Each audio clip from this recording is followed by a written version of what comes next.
Welcome on this live broadcast. Super excited to have two of our new friends.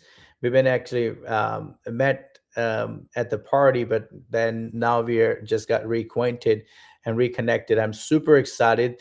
They have a phenomenal ministry, helping people, seeing the marriages restoring. I think that's one of the biggest ministry needed in America right now. I can you and I both can only imagine how many people over the course of 12 months after the after the marriage they want to split out, fightings and divisions and all that stuff, because when people get down to nitty gritty, they realize that the partner, the person they married to, that's not what they wanted to marry to. But I think I want to hear and glean from these two people on this broadcast, husband and wife, phenomenal people, Shane and Sheila Pitcock. Thank you so much both for coming on the broadcast. Absolutely. We're excited to be here. Thank you so much for inviting us. Yes, thanks for having us. Absolutely. First of all, take a moment and introduce yourself, guys. So, I am Shane Pitcock, and this And is my wife, Sheila. hi. We are marriage coaches. We are certified professional life coaches with the International Christian Coaching Institute. And in that, we specifically address how to help marriages stay together.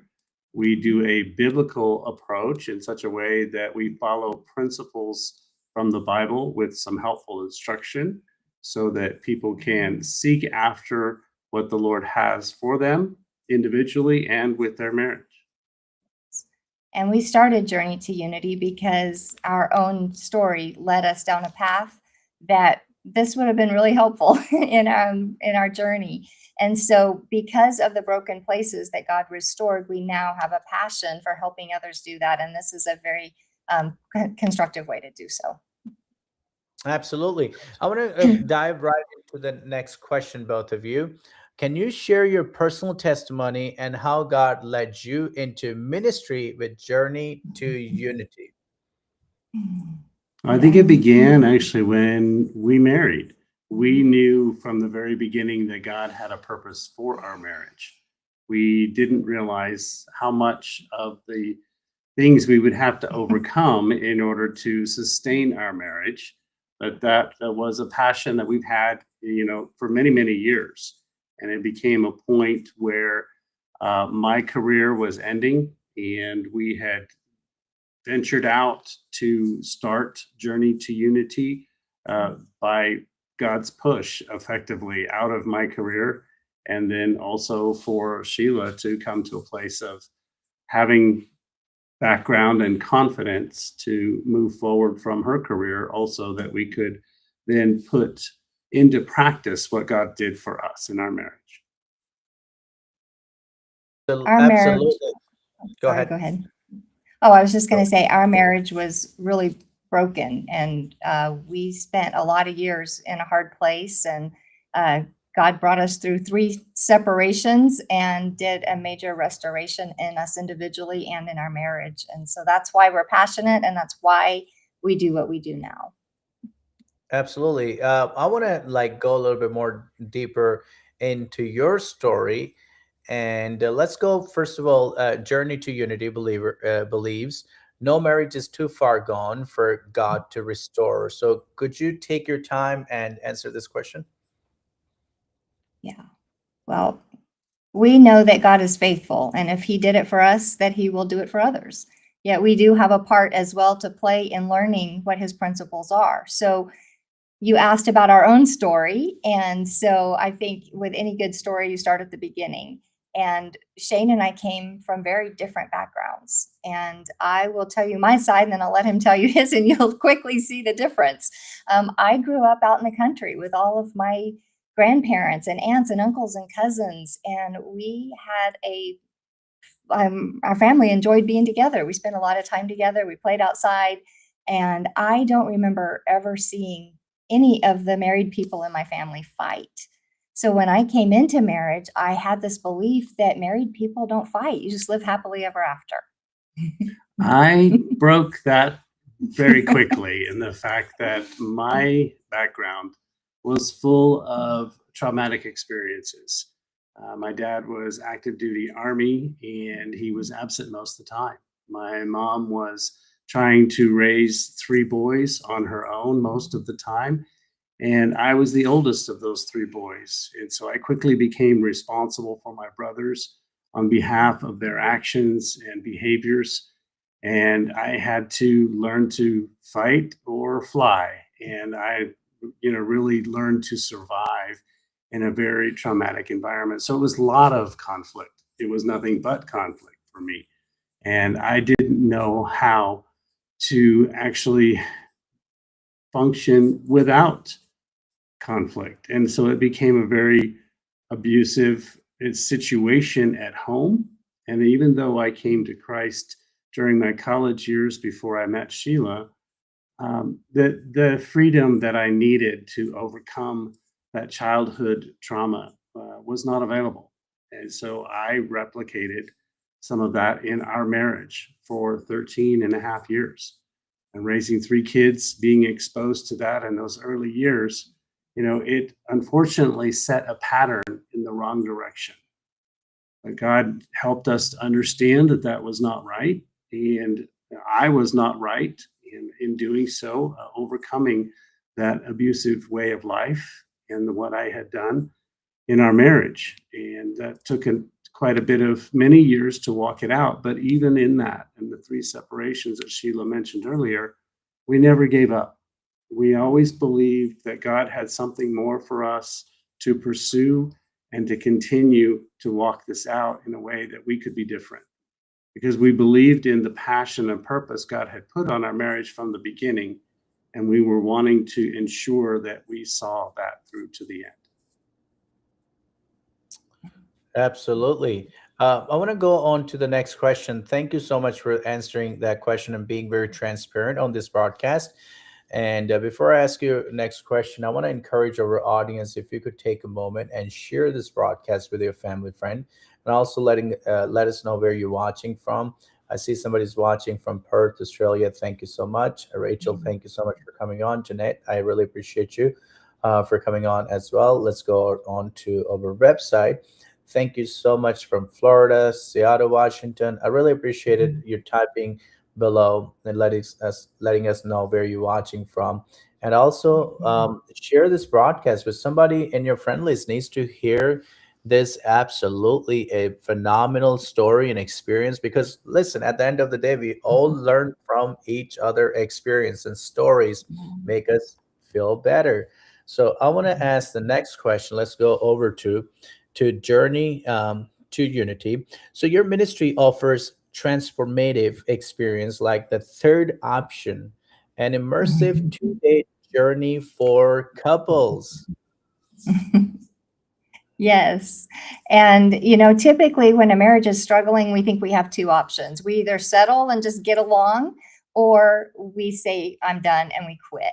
But there is a third option. And when you lean into God and He walks you through that, yes, it's work. But when you have somebody that, like a coach that is walking you through that, hey, here's the next step. Hey, let's do this together. Pulling out those things that are in you that you didn't know were there, and really following God in that. The third option actually leads to that restoration. In the Bible, we read a lot of stories of people with a lot of messes, and it's the perseverance. God is growing us as individuals in the middle of the marriage conflict. So when we make that choice to put in the work, then what's on the other side of it is richer than anything that we could have imagined at the time when it was so broken. It's worth the work, I guess is what I'm saying. And it becomes the actual transformation. It's not just a change of thinking. It's not just a modified behavior.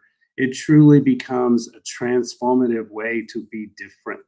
Yes. Because the way the Bible lays this out, and the renewing of your mind, is opening up to understand God's truth, in a way that you can apply it to your own heart and to your own life, and then walk out a different kind of belief than maybe you brought into the marriage or that was formed as a result of a marriage. And in addition to our marriage being healed, I'm a stronger individual. My relationship with the Lord is deeper.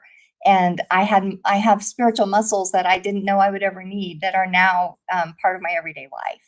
And I think Shane would say the same thing. We're Absolutely. different as individuals, in addition to the fact that our marriage is now doing a new dance, and it's much more enjoyable than the way we used to step on each other's toes. Wow, wow, wow, wow. Thank you so much. Love seeing you guys answering this question. And I also want to acknowledge, thank you, Judith from Arizona. Thank you, Jeanette from Buckeye, Arizona. Really appreciate it. What's with the Arizona people? Thank you so much. I love Arizona. Keep sharing this broadcast. I want to welcome you on. If anybody watching from any different parts of the United States or the world, let us know, because it's always encouraged me when I see people watching from different parts of the world. So let's go over Yeah. to the next question. How does your coaching helps couple uncover deeper emotional and spiritual wounds that impact their relationship? I love this question so much because, when you think of coaching, typically we think of an athletic coach, right? And they see potential in you that you don't see in yourself and they call it out. That's what a coach does. We help you figure out where you're stuck, why are you stuck there, and how do you start moving forward in a healthy way. So as coaches, we take a glance in the rearview mirror, which means where did you come from? What have you been through to date? And Shane and I shared some of our trauma and how that contributed to where our marriage was stuck. And so a coach helps identify that and get you unstuck so you're moving forward. But it also, just as we talked about, the healing of our individual relationship actually enriched our marriage as well. Do you want to add anything to that, Ben? I think the biggest thing is that it helps you have freedom for more than just what you think is a surface issue. And sometimes people present issues that I'm stuck. I can't get over my alcohol addiction. I can't get past the fact that I'm continually looking at magazines. Men in particular have visual sensations that they get attracted to, anger issues, things you can't get past. But it's not the issue that's really the problem. It's where that issue came from. And so our assessment is to go back and understand, what is the emotional wound that is unhealed? What is that space in the past that caused an opening of emotional dysfunction that is still happening in the present day? And sometimes people don't realize the connection of those dots, that I'm filtering how I see my spouse through the past lens. And we try to help them understand that there is a lens, there's viewing that needs to either go away or definitely be cleaned. And on my side, Shane mentioned several things that are common, but what I see a lot with the women too. For myself, I grew up in a Christian home. I've known God and believed his principles from an early age. Yet there were some things that were taught in the way I grew up that my little girl mind interpreted in a way that I believed that women weren't as valuable and men had all the important jobs. And so I grew up thinking that a good Christian woman, baked casseroles and kept her mouth shut and just made the guys look good. And so when I started learning my value and how God saw me as a woman, and then I was able to learn that boundaries are actually healthy and they're not mean and they're not brick walls, that transformed my life. And so understanding these deeper things, that the brokenness can show up in so many different ways, and it can come from such subtle places, even something as good and healthy as, hey, I knew the Lord and I grew up in a Christian home. What a gift that is. Yet at the same time, there can even be things that we bring out of that are leading to where we're stuck.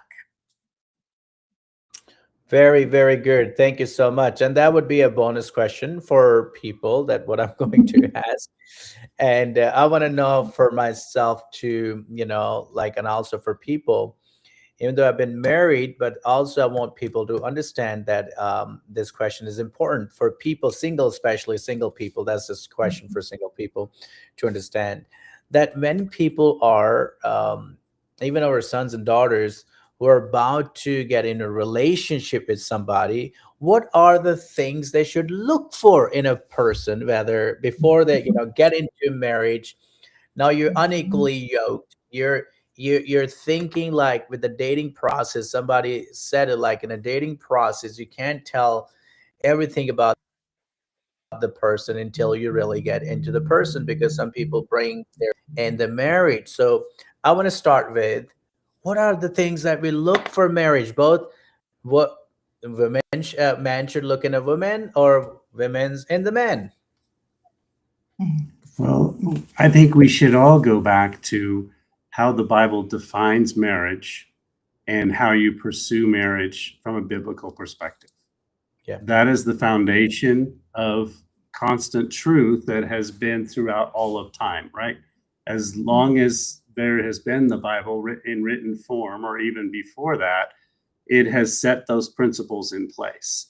When you pursue one another with a focus of learning about their faith and their background and understanding of biblical principles, and studying together from a let's learn together what we each understand about these biblical principles, that will help uncover some things as to whether or not they could be a potential mate, or even when the marriage goes sideways, we're missing some kind of truth that is out of alignment with God's principles. And so we focus back to that over and over and over again. It's not what I say. I mean, I can tell you how it matters to me all day long, but it's really not what I say that matters. It's how much do you want to believe what the Bible says is truth. And that is the foundation that we espouse, and that's the approach that we take. Now, not everybody sees the Christian Bible as their truth, and so we talk about it. We have open discussions. We explore it, because we have no judgment and we have no stones to throw, because we were just as bad off and we could still be potentially bad off. But it really goes back to pursuing that first. When you put things in proper alignment with spiritual focus, then getting to know one another. What are your beliefs? What are my beliefs? How do you think? How do you feel? Family background, and all those kind of perspectives. You learn about one another over time and keep the physical relation out of it until marriage. That works every time. And that would be the formula that we would suggest that people would pursue. Did I stump Thank you, you so Adnan? much. No, you didn't stop me. I was waiting for Sheila's going to say something too. Oh. Well, it's hard to argue with biblical principles and God's truth. So Absolutely. I But I agree can with, ask yeah. you, go ahead. No, Do I you was just agree going to with say, I agree when you put the physical component in too early, it starts clouding the rest of your judgment. So you get the rose-colored glasses and then you miss what may really be going on. So Absolutely. So I want to ask the next question. Your emphasis, a God-centered approach that goes beyond fixing problems. How do you help couples trust God in season of conflict rather than just seeking quick fix? yes. And that is something that God really wrote deeply on my heart, this concept of trusting God when it doesn't make sense.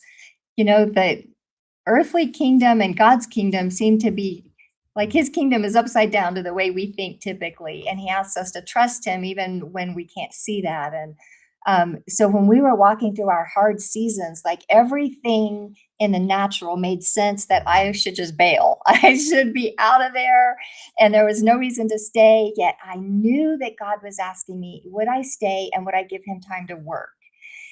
He did not ask me to stay in the abusive situation. And I want to make that very clear. God does not ask us to stay in the situation where there's abuse happening. Yet he knew the end of the story. He knew what he was writing. He knew what was in my husband's heart when I couldn't see it. And I was actually crying out to God and saying, God, I actually hate him. Can you please let me out of here? And God's answer to me, this is the one time that I have the closest thing I could say to verbally audibly hearing God's voice. He said, well, I love him. And that brought me to my knees because I knew it was his truth.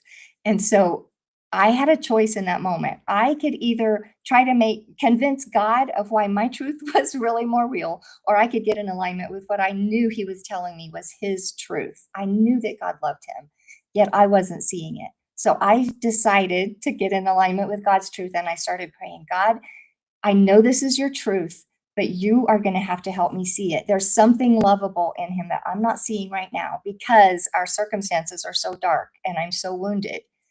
Help me see him through your eyes. And sometimes I would have to pray that multiple times a day, but he's faithful, and he did. And I actually started developing this empathy for what I knew to be the backstory of my husband's life and how he got to be where he was. And as I began to understand that, I started praying for him differently. So even while we were separated and we weren't speaking, God was softening my heart, and I was praying for God to heal his heart and to, help him understand God's love for him and his value and those types of things. So that was from my side of it. Absolutely. We guide couples to release their spouse to God and not try to impose their thoughts and beliefs on the other person. Because there are many times when we have couples that are come to us in the midst of pursuing a divorce, and so they're separated. My guidance to them is enjoy the separation. And they look at me like, what are you talking about? I said, quite honestly, this is the best opportunity you're going to have to develop a closer relationship with God so that you can have proper alignment with your first priority of life, so that then your spouse can receive the benefits of your relationship with God. And pray for your spouse to do the same, to connect with God on their part. And then when you both are connected with the Lord, then you can bring that healed heart to one another. And then you can start to learn to reconcile. 100%. That is a very good advice. Thank you so much. I was like for puzzled for a moment too. What do you mean enjoy the separation? Uh, you know, Another one of those so upside that could down principles, right? absolutely. But many couple feel alone or discouraged, especially when they don't have their parents involved or somebody's like talking on the both side, because whenever the fight or any separation happens, everybody's just covered for themselves, of like helping the wife or the husband realize that, hey, you guys are in a covenant to make it out work. So what encouragement will you give to someone watching those marriages feel stuck or hopeless right now? I would say don't do it alone. If you don't have family or people that are biblically sound, then that's when, if you have a church home, that's family. And find some mentor, find a couple who's been together a long time that's willing to pour into you. Also, coaching, counseling, professional help was part of our journey. And when you're in the middle of painful situations, you can't see your way out a lot of times. And it does feel hopeless, and it feels heavy. And you don't have to be as broken and as lost as we were. Marriage, not every marriage has to separate. So please hear our hearts that a lot of healing can happen still in relationship. Yet you can be the saying, I can't see the forest for the trees. And when you're in the pain and you're in a broken situation, or maybe it's just one or two areas of your relationship, and you're like, we've just quit talking about that because it always leads to a fight. You need some perspective from a higher level, somebody that can help you see the next step, point you back to God's principles and help guide you in a healthy way towards the goals that you actually want for your marriage. Absolutely. And where it comes to working this out in community or having someone else to come alongside you in your journey, that's what God put in us. We didn't have that opportunity. And so without having that, we floundered. We truly had to rely on the Holy Spirit as our counselor. And he was the one guiding us in all truth. And in doing so and following those biblical principles, we found community, and now we are developing community. So as a result of that, we also offer groups where you can connect with other couples. And in doing so, we can coach a group of couples together. And then now you realize I'm not doing this alone, and I can make this happen. Yes, and we're actually starting, we have a daytime and a nighttime group that'll be starting mid-February, and those are on our website at journeytounity.com.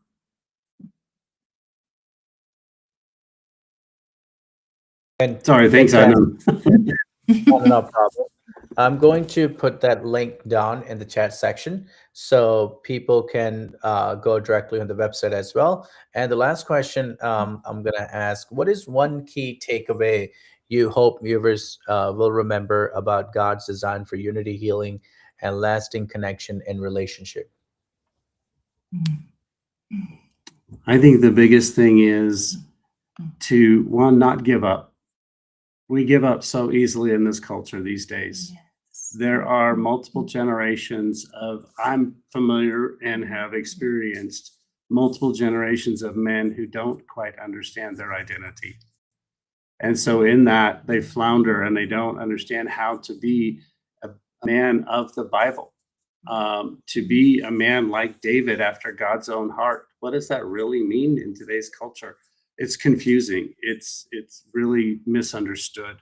And so going back to seeking out an understanding of who does God say I am, and follow his principles and follow his understanding of who we are as children of him.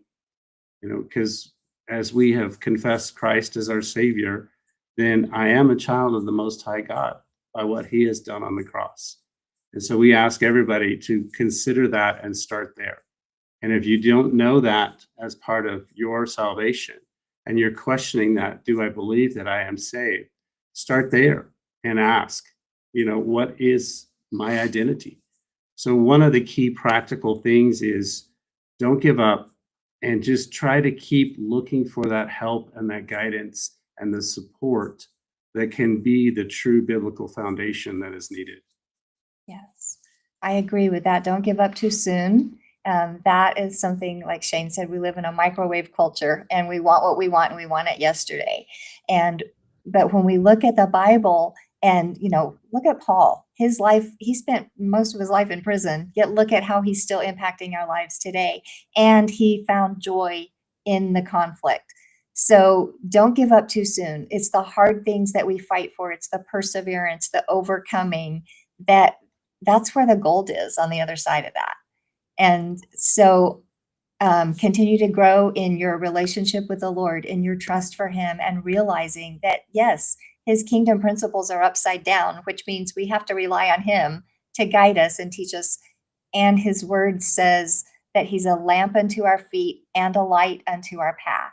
And most of the time in our instant culture, we want the whole path lit up. We want to see the end. We want to know where we're going and how we're going to get there. But what I have found in my walk with the Lord is more often than not, he uses that flashlight at my feet for one step at a time because I have to trust him. And in doing that, I get to the other side and I realize that what I gained in that journey is actually more valuable than had I seen the whole picture. That's why we call it Journey to Unity. It's not a quick fix. It is a journey, and there is unity on the other side of it. That is fantastic. Thank you so much both for coming on this broadcast. And also, what is the best way people who wants to get in touch with you and reach out to you? Yes, our website, journey, the number 2, unity.com. Everything we have going on is there with our groups where you can sign up. They're limited spots, and so grab those as quickly as possible because they will fill up. And then you can follow us on Facebook also at Journey to Unity. And we would love to just stay in touch and communicate. Feel free to email us as well. That contact information is on our website. Yes, absolutely. They can reach out and schedule even a free consult so that we can sit with them and just kind of assess where are you at and will this work for you. So we're available, and all of that information, as Sheila said, goes back to journey, the number 2, unity.com. Yes. And as Shane mentioned, not every groups are not for everybody. So we still do we do the third option, and that's your private experience in your, so schedule those free consults and let us see how we can help you. Absolutely. Well, thank you so much, both. I really appreciate it. Once again, journey to healing, right? Journeying to unity. Journey to unity. Unity.com. Thank you Yes, so sir. much. I really appreciate it. And I want to encourage people, you can also watch Vision Television Network 24/7 around the clock by going on Roku, Apple TV, Fire TV, and iOS devices.